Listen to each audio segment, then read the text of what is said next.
feel like I've always been interested in the marriage between acoustic and electronic.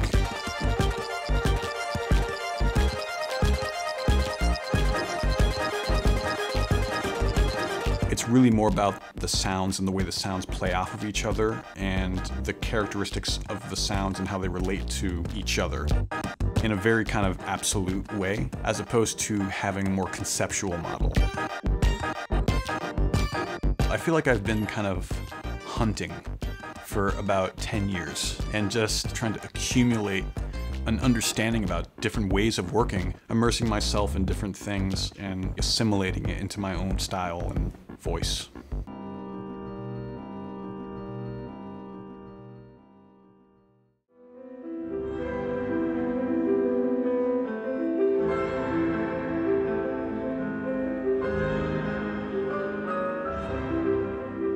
I had been aware of his music since I was a young kid. As I got older, I started to listen to Philip Glass in a different way, especially as I started to kind of get into looping and repetition within my own music. Suddenly you start to find things that you think are your own, but then you realize have been done before. When I would go to his house, I would bring like 2 amplifiers. It was loud, and I was turning distortion on. I was like changing delay rates in real time, in, you know, this warped kind of thing. And he was just like, let's see how it goes. So it was just it was intimidating because, of course, it would be intimidating. You want to do a great job working with someone like that, but he made you forget that just because he was so warm. So we chose to do his piano etudes, and I wrote material against that music. And I was surprised because his music is very thoroughly composed. It doesn't seem like there's a lot of room for improvisation, but there was a lot of improvisation in the way that we did our performance.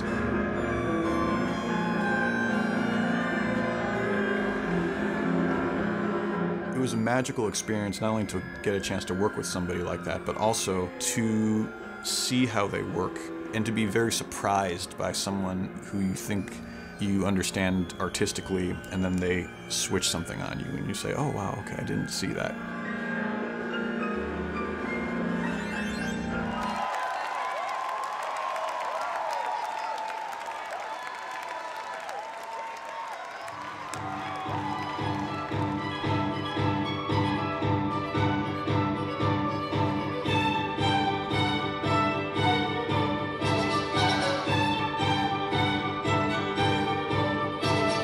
Honestly, I really wasn't thinking about the orchestra first. I was thinking about just coming up with music that I felt worked, that was just good music that you could transcribe in any different amount of ways.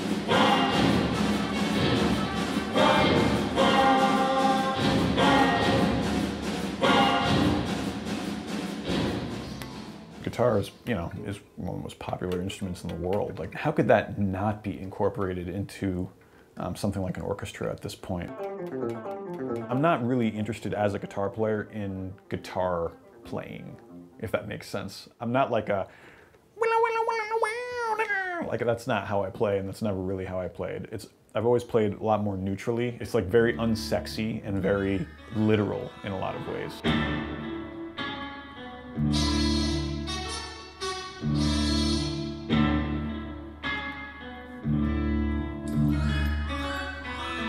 I'm not held up by the guitar's history, just like I'm not really held up by the orchestra's history. I just like sound masses and harmonic logics kind of like intermingling in a way that's exciting without the tropes.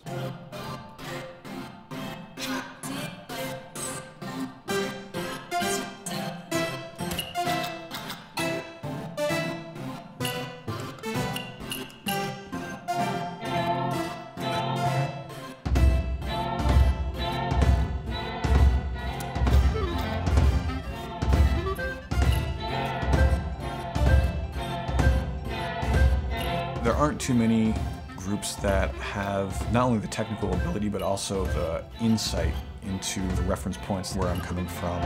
And it's great to see that a lot of these ensembles understand a whole host of different kinds of music and different kinds of process, and can really interpret what you're trying to do.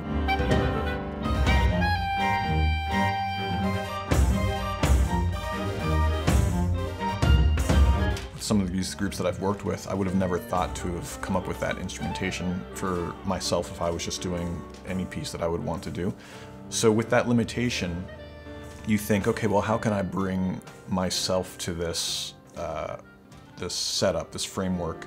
You don't really have a set way of composing. There's not like a process that I have that I'm like, oh, I'm just gonna go back to these bag of tricks, I'm just gonna do that for this, especially because each of these commissions have been so different over the past year.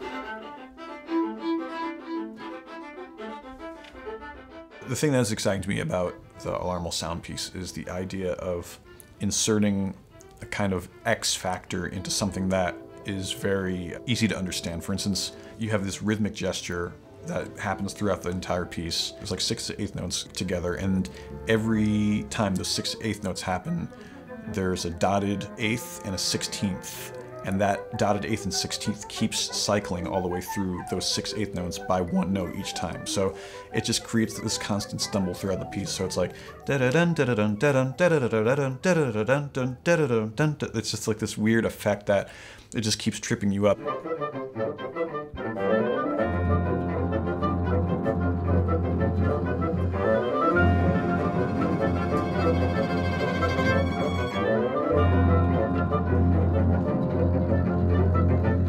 I think the score calls for it to be played at a quarter note at 115 BPM. And Alan Pearson, he was like, we cannot do this, it's too fast. It's just funny when you're working with machines and computers and technology and stuff, you forget that people actually have to be able to play it.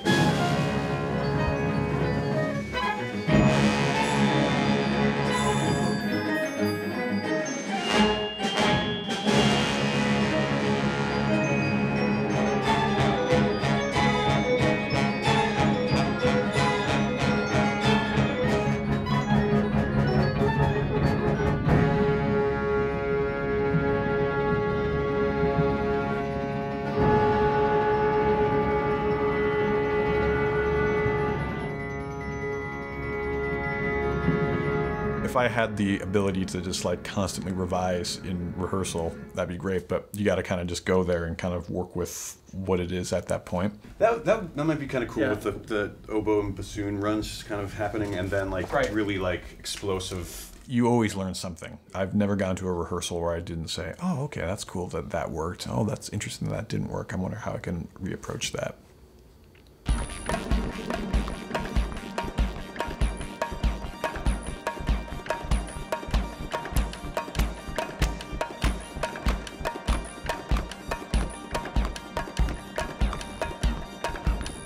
The thing that I've been really interested in kind of this next stage is not only the musical element, but controlling the environment. It's an amazing opportunity to be able to use the Guggenheim and to kind of try to control that space.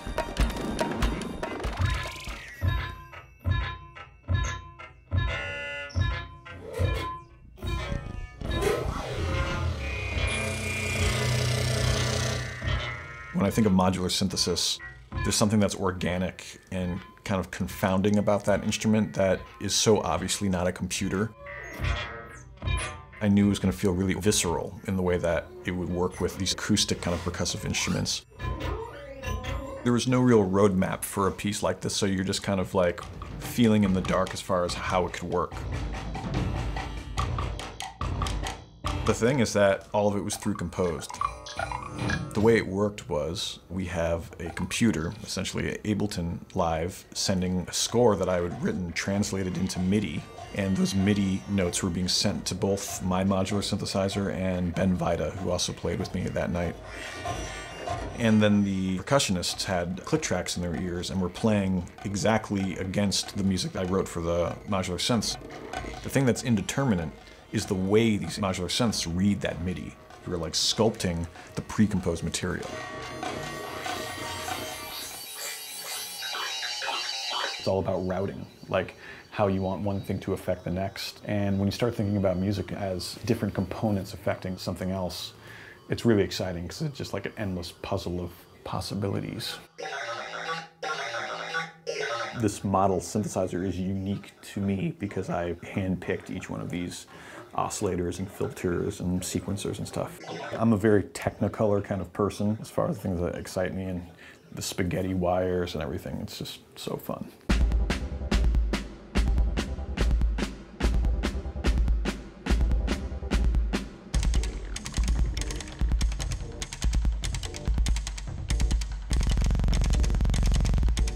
We embraced the fact that there was an installation quality about it.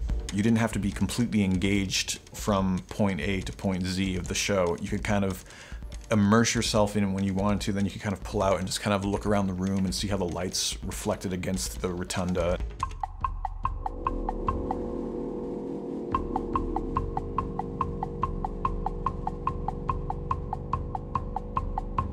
You have these like kind of just sounds, and it seems like, oh, is it improvised? I don't really understand. And suddenly it starts to lock together. The negative space between the parts start to kind of get less and less, and it just kind of like creates this obvious relationship between things. And the rhythmic component comes in, and suddenly you see how it kind of glues together.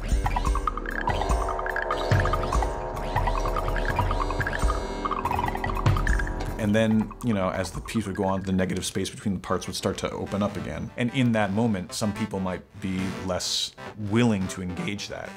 Suddenly, negative space contracts again, more rhythmic element, everyone turns their heads again and engages in that way.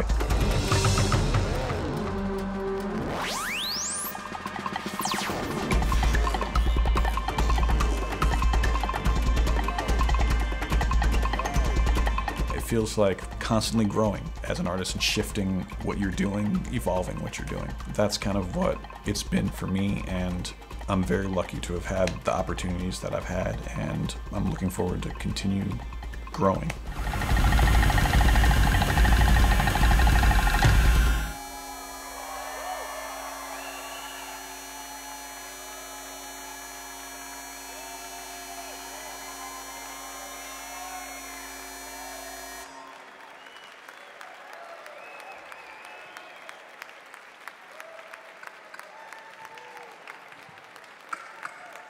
Hey, thank you guys very much for coming. This is a very special show.